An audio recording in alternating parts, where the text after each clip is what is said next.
परमात्मा का वास है, जिसको हम आप नहीं देख रहे हैं। यह वास जिसके होने से हम हैं, जिसके होने से नहीं है, यह सत्य है जो हमारे आपके अंदर निवास है परम पिता परमात्मा का। इसलिए इसको जानने के लिए हमें साधन भजन करना चाहिए। हम इस शरीर में बिखरे हुए हैं, हर अंग में पसरे हुए हैं। संत महात्मा बतलाते हैं, अपने आप को समेटो। जब तक हम आप अपने आप को नहीं समेटेंगे, केवल प्रवृत्ति में ही पड़े रहेंगे, तो हमारा कल्याण होने को नहीं है। इसलिए हमें आपको सबको चाहिए कि हम आप अपने आप को निवृत्ति की ओर ले चलें, अपने आप को उद्गतिमान बनावें।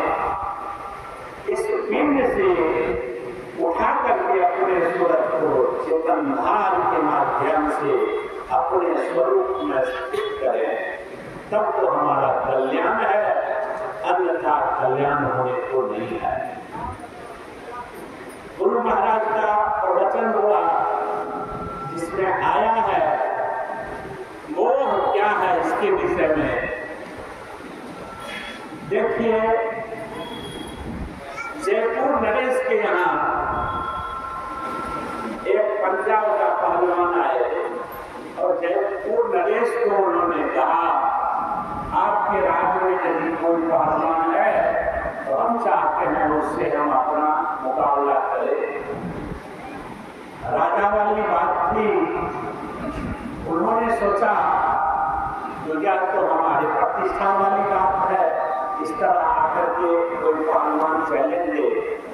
उन्होंने अपने राज्य में ढोलहा पिटा दिए और कहे जो भी इस पहलवान से लड़ करके इसको पछाड़ेगा, नहीं भी पछाड़े लेकिन कम से कम लड़े तो है उसको 500 रुपया इनाम दूंगा। एक भी व्यक्ति लड़ने के लिए उस राज्य में कोई तैयार नहीं हुआ। उसी राज्य के जेल में एक व्यक्ति था जिनको मालूम हुआ कि इस तरह से अनाउंस हुआ है राजा के पास। उन्होंने उस जेल के अफसर को बुला करके कहा कि देखिए, मैं चाहता हूं इस आदमी के साथ मैं लड़ूंगा जो पंजाब से आया हुआ पहलवान है। कहा क्या तुम लड़ोगे? हाँ। तो मैं लड़ूंगा नहीं बल्कि उसे पछाड़ूंगा भी।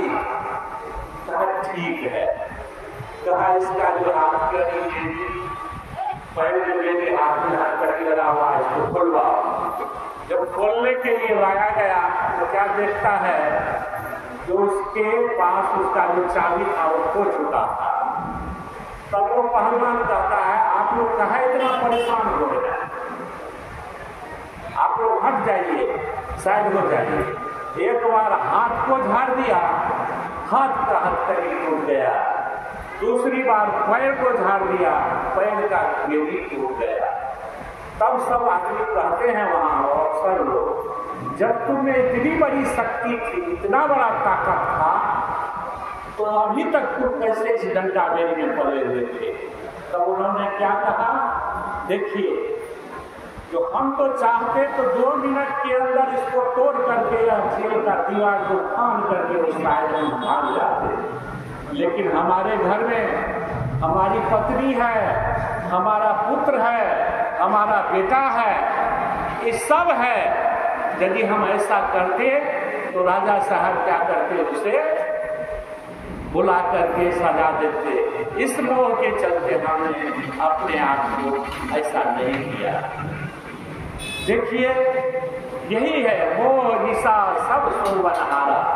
हम आप संसार में स्वप्न देख रहे हैं जगे हुए में। यह जगना क्या है? हम देख रहे हैं संसार में सब जा रहा है, सबको जाना है एक ना एक दिन। हमारी भाभी भी चली गई आज संसार से, हम आप भी उसी कंगाल पर हैं, एक ना एक लोग जाना है। हमें आपको करना क्या चाहिए, इस पर हम आज विचार नहीं करते हैं। क्या हमारा घर जाएगा हमारे साथ, हमारा घर संपत्ति, क्या चीज हमारे साथ जाने को है?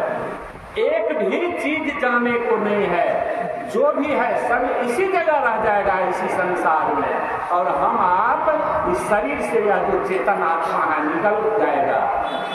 परिणाम क्या होगा? तो सारा चीज यहाँ का धरा ही रह जाएगा। देखिए, भगवान कृष्ण अर्जुन से आकर के समझाते हैं, ए अर्जुन, तू सब धर्म को छोड़ करके मेरा जो आज्ञा है उसका पालन करो। यहाँ धर्म को छोड़ने की बात आ गई। अब इस पर बहुत गहराई से विचार करने की बात है। या धर्म को छोड़ना क्या है? धर्म को यदि हम छोड़ देंगे तब तो हम अधर्मी बन जाएंगे, लेकिन नहीं। यहाँ धर्म का सवाल है। आँख का जो धर्म है देखना, मुंह का जो कर्म है बहुत ज्यादा खाना, कान का जो धर्म है बुरा बुरा बात को सोचना, ये सब जितने बाह्य धर्म है इसको छोड़ करके अपने आप को उस स्वरूप में स्थित करो और हमें पहचानो। जब तक यह ज्ञान हमको आपको नहीं हो जाएगा, हम इस बाह्य संसार में भटकते रह जाएंगे।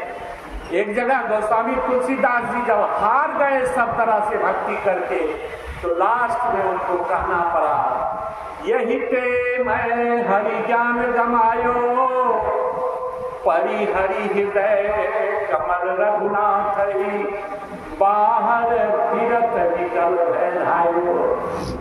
वह परमात्मा, वह हरि जो कमल पर रहने वाले हैं, रघुनाथ, वो तो हमारे हृदय में वास कर रहे हैं। हम इस बाह्य संसार में अपने आप को ले जाकर के कभी यहाँ कभी वहाँ भटक रहे हैं। इसलिए सबों को चाहिए कि अपने स्वरूप को जाने। जब तक अपने स्वरूप को नहीं पहचानेंगे तब तक हमारे आपके जीवन में हमारा कल्याण होने को नहीं है। यह बात गांठ मान लीजिए सभी आदमी। खुद को जानिए, उसी में खुदा का वास है। अरे खुद को नहीं जानेंगे किसको पहचानेंगे? उस खुदा को नहीं पहचान सकते हैं। इसलिए अपने स्वरूप को जानिए। कभी कहा जाते हैं, जल बीच कमल, कमल बीच कल्याण, ता पर भवर निवासी, सो मन बस त्रलोक भयो है, यति सती सन्यासी। अब देखिए, यह जल बीच कमल, यह कमल क्या है? यही कमल है हमारा आपका जो शरीर है। इसी में जो हृदय है, इसी हृदय में यह जीवात्मा रूपी कल्याण पड़ा हुआ है। लेकिन क्या कहते हैं फिर? सो मन, फिर कहते हैं सो मन बस त्रलोक भयो, जल बिच कमल, कमल बिच कलियां, तापर भवर निवासी, सो मन बस त्रलोक भयो है, यति सती सन्यासी। इसमें हमारा मन जो है यह विकार में ले जाता है हमको, यहाँ वहाँ इधर उधर बाह्य संसार में नचाता है। संत महात्मा लोग कहते हैं इसको अपने बस में करो। यदि ऐसा कर जाओगे तो तुम्हारा जीवन का उद्धार हो जाएगा। जाको ध्यान धरे निधि हरिहर भोजन सहसा काशी, सो तेरे मन बस भयो है, यति सती सन्यासी। और कबीर साहब का अंतिम पद है नियरे कहीं दूर बतावत, है नियरे कहीं दूर बतावत, दूर की बात निराशी, कहे कबीर सुनो ऐसा तो गुरु बिनु भरम न जासी। और परमात्मा कहीं बाहर नहीं है, हम आप भ्रम में हैं। इस देव का पूजा, इस देवी का पूजा, इस देवता का पूजा, इसमें भटकते भटकते जीवन खराब हो जाएगा हमारा, आपका कुछ नहीं मिलेगा।